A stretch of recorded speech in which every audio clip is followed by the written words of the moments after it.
what you're thinking. Oh man, locksmith, not another one.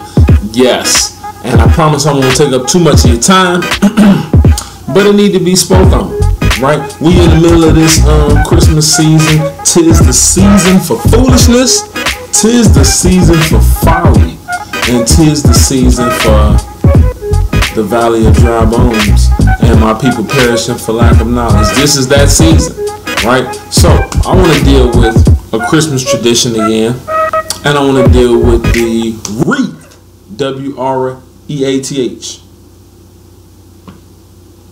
right? And before I even get into that, I just want to say the Christian ceremony of the Advent, which is the 4 Sundays that precede Christmas, also rooted in paganism. And again, I know what you're thinking, man, locksmith, paganism is all around us. Everything is pagan. Yeah. Basically, that's what I'm saying here.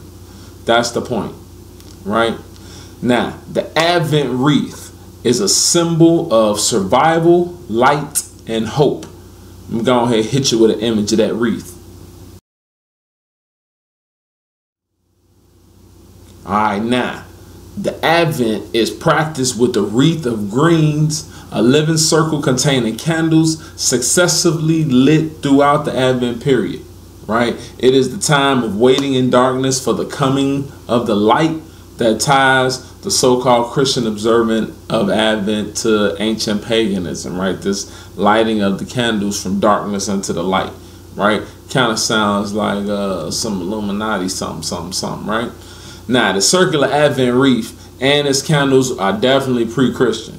They are both a pagan practice, which was kind of like absorbed into Christianity. The way you put lotion on, and you absorb it in your skin and you're moisturized now, right? It's the same kind of thing. The pagans was there and they seen Christianity and said, oh yeah, I like how that smells. Put that on and absorbed it in, right? Just like many other pagan rites, the Christians' conversion spread across Europe. The Advent wreath originated with the Celts and the people of Germany and Scandinavia, which is a lot of the Christmas stuff did, right? Their worship practices was tied to the rhythms of the earth, and with the sun holding a central place, and the importance in how they figured the world, right? Now, the winter solstice, which is the time that we in, the day with the shortest amount of daylight is December 21st through the 25th, depending on which year, right? The Celts prayed for the sun's return and the reassurance that spring would come, right? Now, these not the only people that did it. Remember, we talking about the wreath. So a lot of people worship the sun during the winter solstice because everybody thought the sun was dying. But we talking about the wreath here, right? Now, the centerpiece of these Celts rituals was this living wreath, because remember, it's green now, just like the Christmas tree would be, the evergreen tree, whatever like that, right? Now, the centerpiece of the rituals, like I say, was a living wreath, and you make the wreath either with evergreens or with a cartwheel, and you weave it around with evergreens, right? Take a look.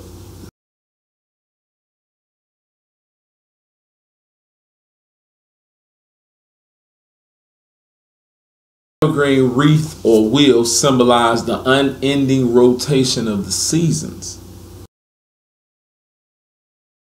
right? The evergreen lives steadfastly throughout the all-winter darkness, right? Because remember, you know, it's only like 4-5 hours of light, sunlight, and not only is the tree alive, it's thriving, right? You light candles, set it within the wreath or the wheel, and bring light into the darkness. Right, the space that's within the circle is considered a sacred space, right?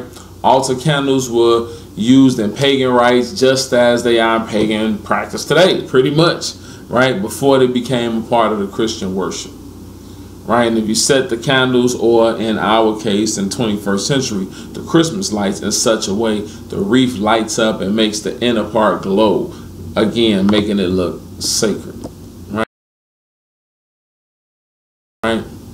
Now, the wreath usually is displayed on the inside.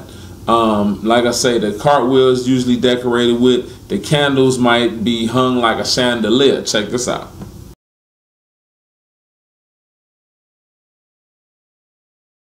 Your wreath also might adorn a table or an altar.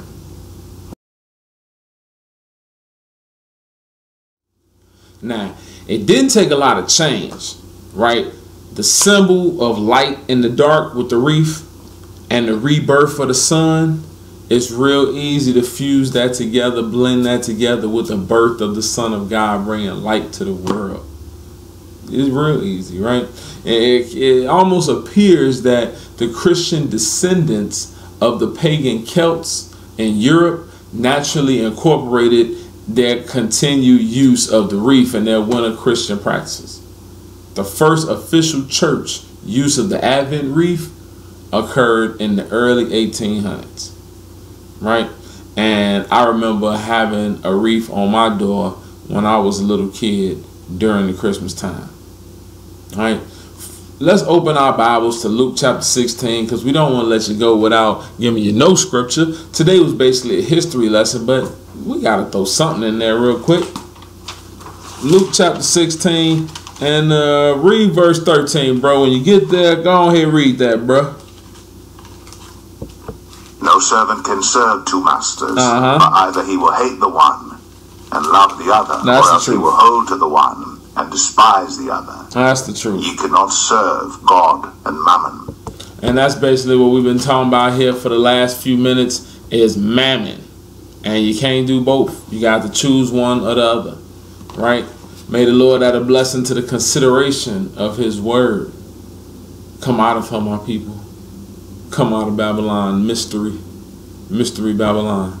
That's why you didn't know all this stuff, because you serve a mystery Babylon. Come out of her, my people. Don't forget to like, comment, subscribe, share. This is The Locksmith.